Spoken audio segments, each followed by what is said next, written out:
Masih bersama saya Adini dan kembali kami sampaikan berita Padang hari ini.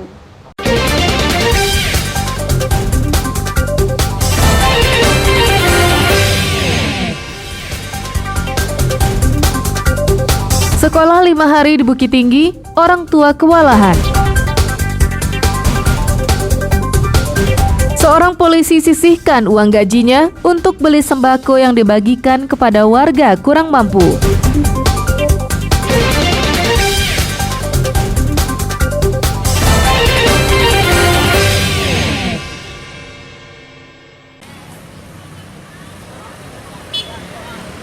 Universitas Negeri Padang menyambut baik peraturan Menteri Pendidikan Kebudayaan Riset dan Teknologi nomor 53 tahun 2023 yang salah satunya mengatur tentang tidak lagi wajib membuat skripsi sebagai salah satu syarat kelulusan di strata sarjana.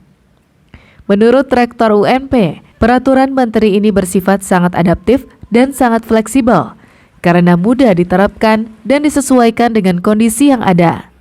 Rektor akan menerapkan peraturan Menteri tersebut yang disesuaikan dengan karakteristik pencirian program studi masing-masing. Menurut Rektor UNP, Ganefri, ada program studi yang mengedepankan skill dan keterampilan dalam memecahkan masalah mengikuti kaidah-kaidah ilmiah yang bisa dinilai sebagai pengganti skripsi. Apakah ini bertentangan dengan SNDikti yang ada? Tidak, malah ini mensupport.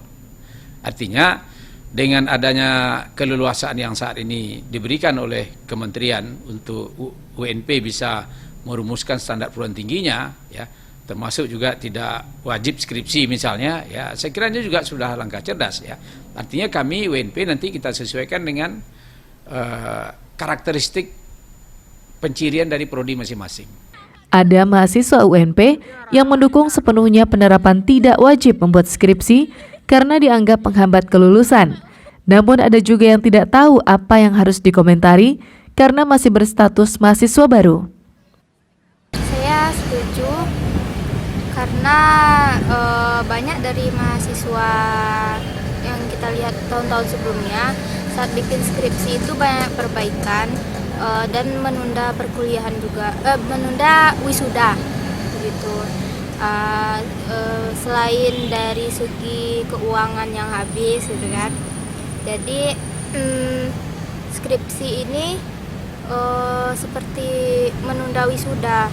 Kan saya masih mahasiswa baru nih Pak di Universitas Negeri Padang. Soalnya saya juga belum mengalami, maksudnya belum mencoba apa itu skripsi. Jadi saya masih bingung untuk komentar lebih lanjutnya gimana. Soalnya saya nggak berkecimpung atau belum ikut serta dalam menyusun skripsinya. Mahasiswa UNP boleh memilih untuk membuat skripsi, mau membuat proyek desain, mau membuat penelitian, mau menggarap proyek riset bersama dosen, atau membuat sebuah karya seni. Semuanya dibebaskan oleh universitas. Laude Juhardioanse melaporkan dari Padang.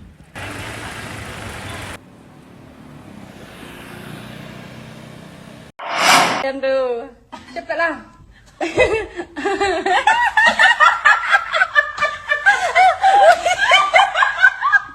Dengan bangga, wanita ini mendokumentasikan tingkah teman sekamarnya yang mempermainkan kucing. Mulai dari merecokinya dengan minuman beralkohol, mengayun-ayunkannya, hingga membanting ke kasur. Mereka melakukannya dengan riang gembira. Video tersebut diunggah di media sosial. Unggahan tersebut dikomentari dengan pedas oleh warganet dan dalam waktu singkat dibanjiri ribuan komentar dan ditonton ribuan kali.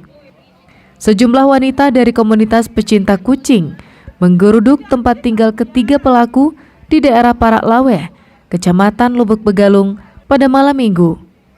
Usai dinasehati dan diberikan pengarahan, akhirnya ketiga wanita tersebut meminta maaf dan membuat surat pernyataan tidak akan mengulangi perbuatan serupa. Penyelesaiannya mereka membuat surat pernyataan bahwa mereka tidak akan mengulangi perbuatan seperti itu lagi, tidak akan mengadop kucing dalam bentuk apapun dengan alasan apapun lagi. Kemudian mereka membiayai biaya pengobatan kucing ini ke dokter hewan beserta dengan transportasinya, karena kucing kucing ini habis dicekoki soju itu harus diperiksa ke dokter hewan bagaimana kondisi ginjal, bagaimana kondisi hatinya. Sedangkan kucing jenis Persia medium berumur sekitar 4 bulan tersebut akan dibawa ke dokter hewan untuk diperiksa kesehatannya. Semua biayanya akan ditanggung oleh para pelaku. Alfi melaporkan dari Padang. Ada potensi dia melakukan kepada manusia, ada Bu.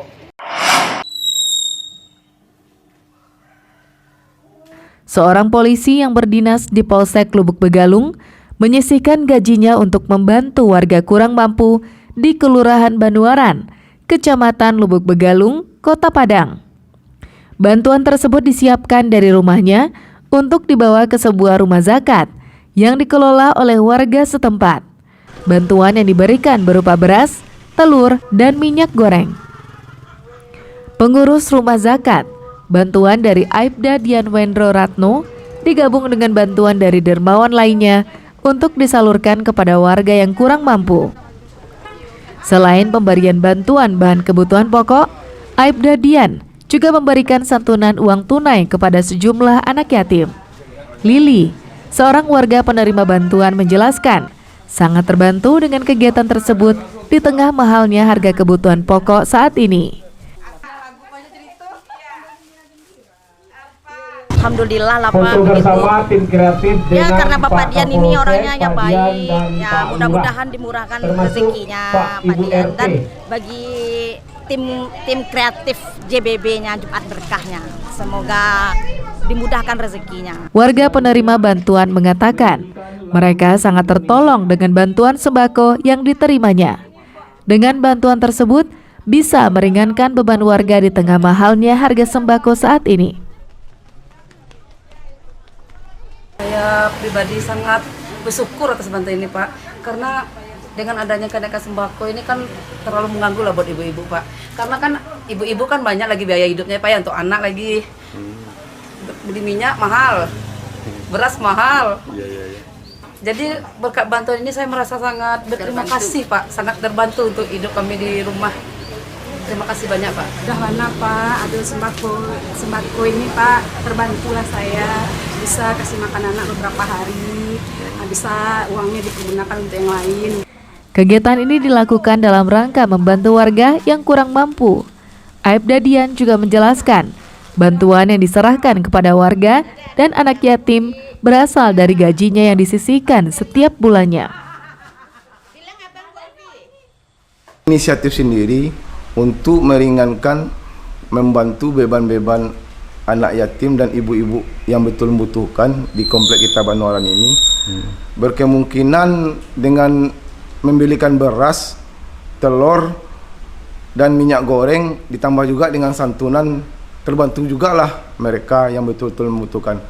Dengan kondisi harga-harga barang sembako yang cukup naik beberapa hari ini, saya berniat kalau ada rezeki untuk masyarakat yang betul membutuhkan, saya bantu.